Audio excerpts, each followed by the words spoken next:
Let's take a look at what is happening in the markets, and we start off with the JSE that just closed.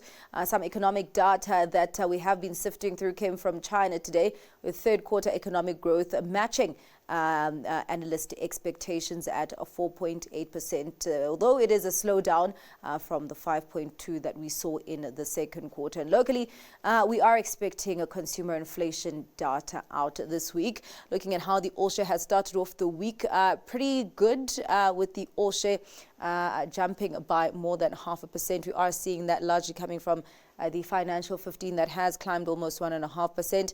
We do have the industrial 25 there with a lift of almost 2/3%, but backing that trend is the resources 10 complex that has softened by more than 0.25%. Let's take a look at the markets stateside. There is an expectation of the U.S. government shutdown to end this week, but of course, we'll be keeping our ear to the ground there. We are also knee-deep within results season with some company results being from Netflix, Tesla, Coca-Cola this week. We also are expecting, of course, a delayed consumer inflation printed that will be coming out on a Friday. A sea of green with the tech-heavy Nasdaq leading in those gains, climbing by almost 1.5% with a gain on the S&P 500 of more than 1%, and the Dow there ticking up by 0.8%.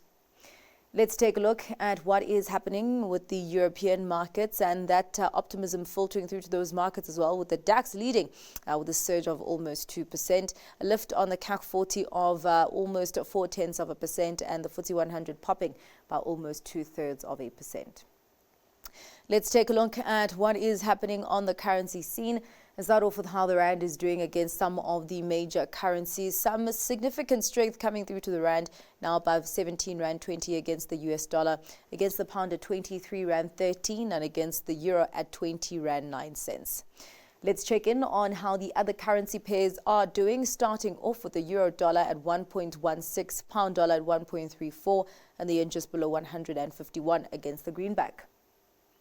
Well, Caroline Kremen from AdviceWorks has further analysis of those market moves right after this. Stay watching.